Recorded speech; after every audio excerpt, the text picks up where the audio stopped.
하겠습니다. 말씀은 신명기 27장 11절로 마지막 26절까지 보겠습니다. 신명기 27장 11절로 26절 마지막 절까지예요. 그때 모세가 백성에게 명령하였다. 당신들이 요단강을 건넌 뒤에 백성에게 축복을 선포하려고 그리심산에 설 지파들은 시므온과 레위와 유다와 이사갈과 요셉과 베냐민 지파입니다. 그리고 저주를 선포하려고 에발산에 설 지파들은 르벤과 갓과 아셀과 스불론과 단과 납달리 지파입니다. 그리고 레위 사람들은 큰 소리로 온 이스라엘 모든 백성에게 다음과 같이 외치십시오.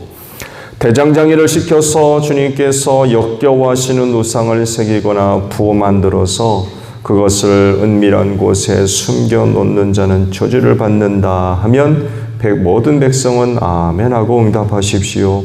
아버지와 어머니를 업신여기는 자는 저주를 받는다 하면 모든 백성은 아멘하십시오. 이웃 땅 경계석을 옮기는 자는 저주를 받는다 하면 모든 백성은 아멘하십시오.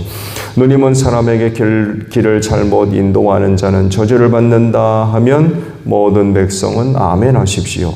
외국 사람과 고아와 과부의 재판을 공정하게 하지 않는 자는 저주를 받는다 하면 모든 백성은 아멘하십시오. 아버지 아내와 동침하는 자는 그것은 그 아버지의 침상을 모독하는 것이니 그런 자는 저주를 받는다 하면 모든 백성은 아멘하십시오. 짐승과 교접하는 자는 저주를 받는다 하면 모든 백성은 아멘하십시오. 자매 곧 아버지의 딸이나 어머니의 딸과 동침하는 자는 저주를 받는다 하면 모든 백성은 아멘하십시오. 장모와 동침하는 자는 저주를 받는다 하면 모든 백성은 아멘하십시오. 이웃을 암살하는 자는 저주를 받는다 하면 모든 백성은 아멘하십시오. 뇌물을 받고 죄 없는 사람을 죽이는 자는 저주를 받는다 하면 모든 백성은 아멘하십시오. 이 율법 가운데 하나라도 실행하지 않는 자는 저주를 받는다 하면 모든 백성은 아멘 하십시오. 아멘. 오늘 아침엔 15절 하반절에 있는 말씀이에요. 모든 백성은 아멘 하고 응답하십시오 라는 말씀이에요. 하나님은 살아계신 분이시죠. 그렇지만 그 살아계심이 신으로 인하여서 사람을 향해 일방통행은 하지 않습니다. 신적 존재로서 우주 만물을 창조하시고 그 모든 것들을 통치하시고 섭리하시며 또 이끄시는 분이라 해서 일방통행이지 않습니다. 만약 하나님이 이렇게 일방통행이라고 하면 부르시고 또 선택한 사람들과 관계를 맺지 않으셨을 거예요. 일방통행인데 무슨 관계가 필요하겠습니까? 하나님이 결코 일방통행적이지 않다는 모습들을 많이 보여주죠. 대표적으로 모세를 보게 되면 우리가 알 수 있죠. 떨게나무 불꽃으로 모세에게 처음 찾아오셔서 그를 통해서 하실 여러 가지 그 일들에 관하여서 말씀을 하셨죠. 근데 모세 반응을 보세요. 신통치 않죠? 못하겠다고 그래요. 할 만한 사람을 좀 시키라고. 난 못하겠다. 그런데 그런 모세를 대하시는 하나님을 보게 되면 결국 일방통행이 아니죠. 말씀드린 대로 만약에 하나님과의 관계가 일방통행이라고 하면 그런 떨기 사건 자체가 필요하지 않아요. 모세만이 아니죠. 여러 사람들이 그 하나님과의 관계성 속에서 보여주고 있는 모습들을 보게 되면 결코 일방통행이지 않습니다. 만약 하나님과의 관계가 일방통행만 있다고 하면 여러 가지 오늘 우리가 하나님과의 관계성 속에서 보여지는 혹은 또 필요한 그런 중요한 여러 가지 것들이 아마 없어질 겁니다. 교배도 필요 없고 예배도 필요 없고요. 기도 또한 필요하지 않을 거예요. 일방통행만 있는데 무슨 예배가 필요하고 기도가 필요하고 교회가 필요하겠습니까?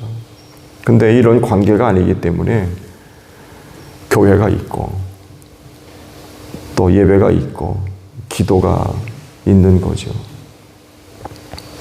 교회라고 하는 장소를 통해서 그곳에서 드려지는 예배를 통해서 혹은 기도를 통해서 하나님 앞에 나아가 그분을 뵙고 하나님과의 관계를 더 긴밀하고 또 친밀하게 만들어 가는 거죠.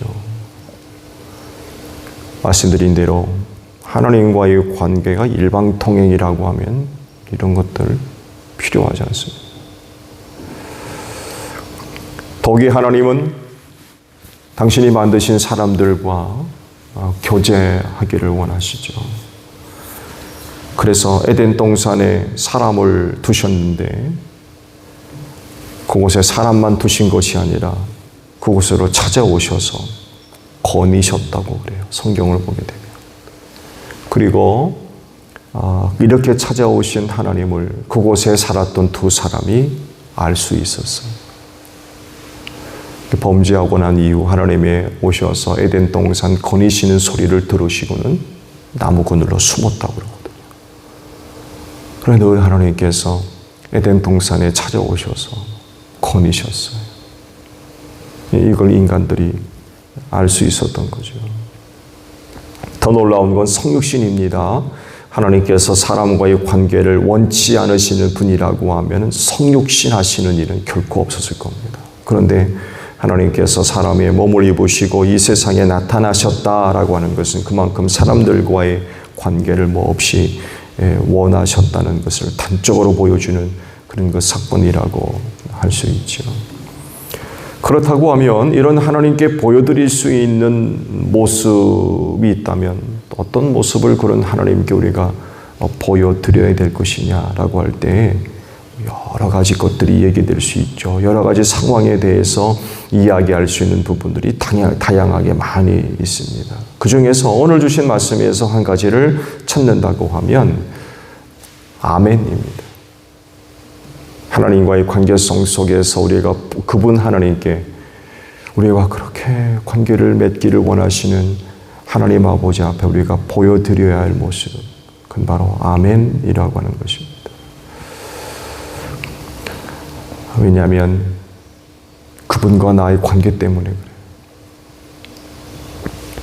이 아멘이 있느냐 없느냐 할 수 있느냐 없느냐에 따라서 하나님과의 관계가 어떤지를 확인해 볼 수 있어요. 오늘 말씀 내용은 이스라엘이 가나안에 들어가면 그리심산과 에발산에서 해야 할 것을 말씀을 하셨어요. 두 산에 각 지파들을 나누어 서게 하고 그곳에서 각각 축복과 저주를 선포하지요. 그리심산에서는 축복을, 에발산에서는 저주를 선포하게 하셨어요. 오늘 말씀의 내용은 저주에 관한 그런 그 말씀의 내용이죠. 이 말씀에서 주의를 기울일 부분은 이겁니다. 즉 선포한 말씀에 대해서 백성들이 뭐라고 합니까? 아멘으로 응답해라 라고 말씀을 하고 계세요.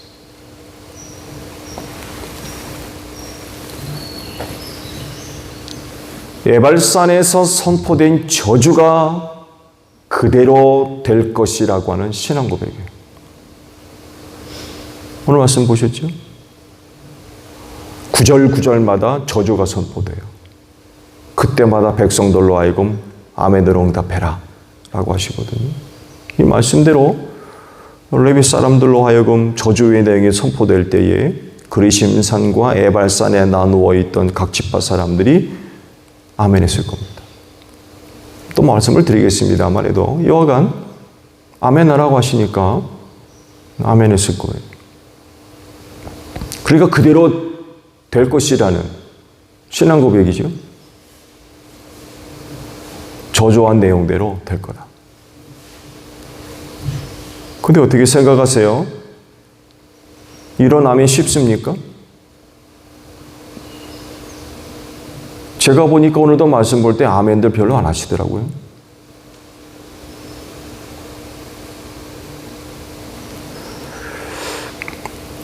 그리스도인이 하나님과의 관계에서 빠지면 안 되는 소중한 모습, 그게 바로 아멘이에요. 사실 그리스도인은 하나님 앞에서 언제나 아멘하는 사람입니다. 아닌가요? 이럴 땐 아멘하고 저럴 땐 아멘 안 합니까? 하나님과의 관계를 생각하면 그리스도인은 언제나 하나님 앞에서 아멘하는 사람이에요. 거기 조건이 있고 이유가 있나요?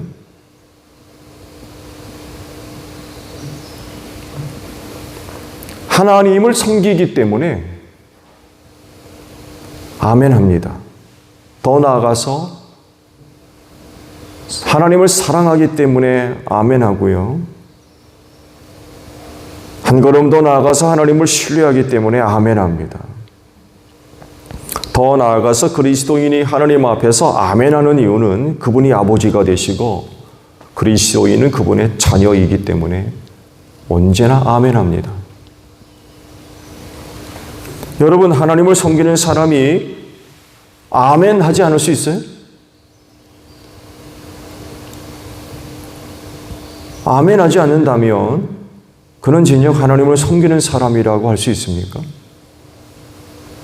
때로 어떤 때는 아멘을 하고 어떤 때는 아멘 안 하고, 이거 하나님을 섬기는 사람이라고 할 수 있나요?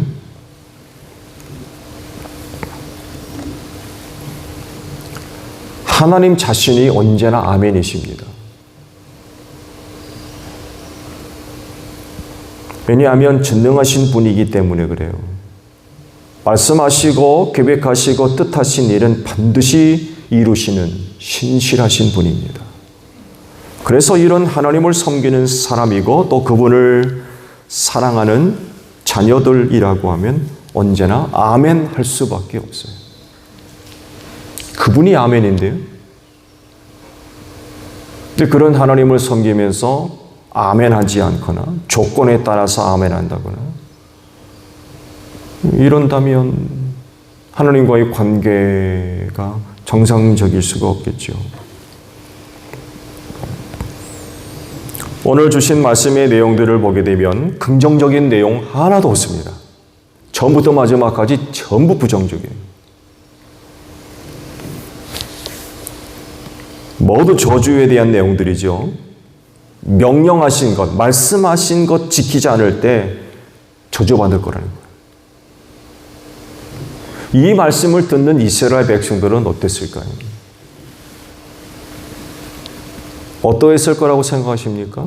혹 여러분이 오늘 지금 보이고 있는 그 반응이 수도 있어요. 아멘 하라고 했는데 안 하는 거예요.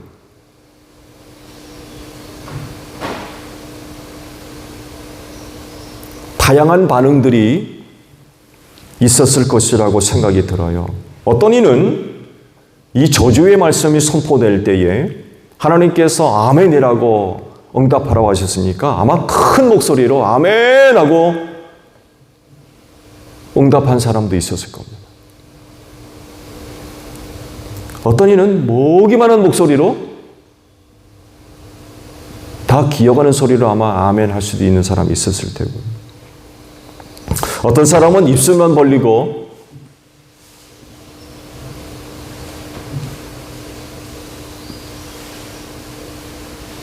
입술로 얘기하는 거죠. 어떤 이는 아예 입도 벌리지 않고 아멘하지 않는 사람도 있었을 겁니다. 다양한 사람들이 다양한 조건과 상황 속에 있기 때문에 다 같은 반응을 보이지 못하는 거죠. 누구는 큰 목소리로 아멘하지만 누구는 아예 입도 못 벌리는 거예요.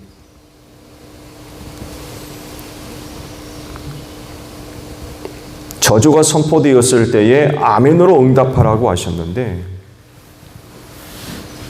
그렇다고 그리심산과 에발산에 각기 나누어져 있던 이스라엘 모든 지파가 한 목소리로 아멘 못했을 겁니다. 서로 다른 모습들을 보여주는 거죠. 이런 반응이 실제로 있었다고 하면 이유가 뭘까요? 누구는 큰 목소리로 아멘이라고 응답을 하는데 누구는 입도 못 벌리는 거예요. 왜 그랬을까? 이유가 뭘까요? 찔림입니까? 부담이 됐나요? 아니면 그런 말씀 자체를 싫어하기 때문에 아예 반응조차 보이지 않는 그런 것 때문입니까?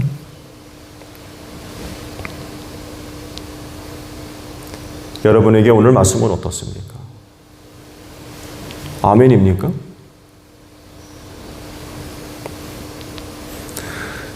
그런 말이 있죠. 칭찬도 3번 하면 안 들린다고 그래요.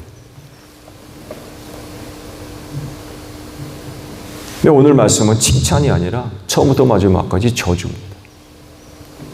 그러니 듣는 사람은 어떻겠습니까? 근데 하나님은 그런 이스라엘에게 아멘해라 라고 그러시는 거예요. 처음부터 마지막까지. 그렇게 될 줄로 믿습니다. 그런 고백 아닙니까?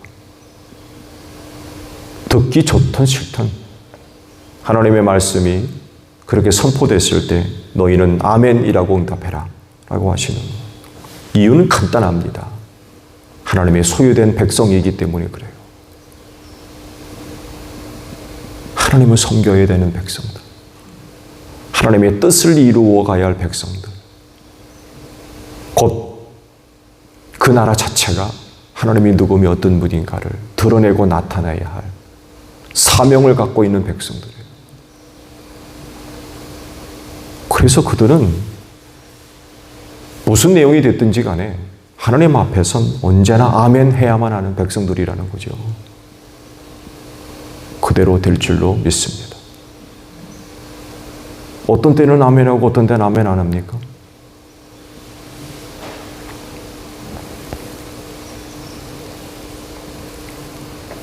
그래서 이 아멘으로 하나님과의 관계가 이어지고 유지되고 성장하고 성숙되는 거예요.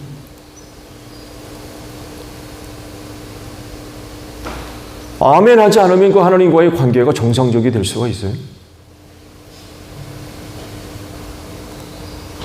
어떤 내용으로든지 간에 하나님께서 말씀을 선포하시는데 그 백성들을 위해 말씀을 주시는데 어떤 때는 아멘하고 어떤 때는 아멘 안 하면 하나님과의 관계가 유지되겠느냐 말이에요.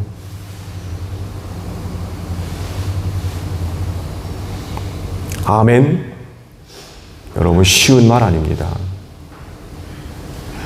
진짜 짧은 말이지만 굉장히 어려운 말입니다. 이 말은 하나님을 진정 사랑하고 섬기는 신앙이 없으면 할 수 없는 말입니다. 하나님과의 친밀한 관계 또 그 신뢰감이 높지 않으면 감히 할 수 없는 말이 아멘입니다. 아주 간단하고 짧은 말이지만 엄청난 의미를 담고 있는 말이기 때문에 그래요. 아멘 못하는 경우가 계신가요? 여러분 아멘 합시다. 왜냐하면 그분 자신이 아멘이기 때문에 그래요. 신실하신 나의 사랑하는 아버지는 아멘으로 이 관계가 이어지고 유지되며 풍성해질 수 있어요. 우리는 언제나 하나님 앞에서 아멘 해야 돼요. 아멘 할 수 없는 경우는 있어서는 절대로 안 되는 거죠. 그분 앞에서는 언제나 아멘 해야 돼요. 그 아멘이 하나님과의 관계를 이어지고 발전시키고 풍성케 한다는 것입니다. 여러분 오늘도 아버지께 아멘 합시다. 오늘 여러분 삶의 자리에서 하나님 아버지 앞에 아멘 하셔야 돼요. 그 아멘이 복될 줄로 믿습니다. 주기도 원하겠습니다. 하늘에 계신 우리 아버지, 아버지의 이름을 거룩하게 하시며 아버지의 나라가 오게 하시며 아버지의 뜻이 서와 같이 땅에서도 이루어지게 하소서. 우리에게 일용할 양식을 주시고 우리가 우리에게 잘못한 사람을 용서하여 준 것 같이 우리 죄를 용서하여 주시고 우리를 시험에 빠지지 않게 하시고 악에서 구하소서. 나라와 권능과 영광이 영원히 아버지의 것입니다. 아멘. 기도하겠습니다.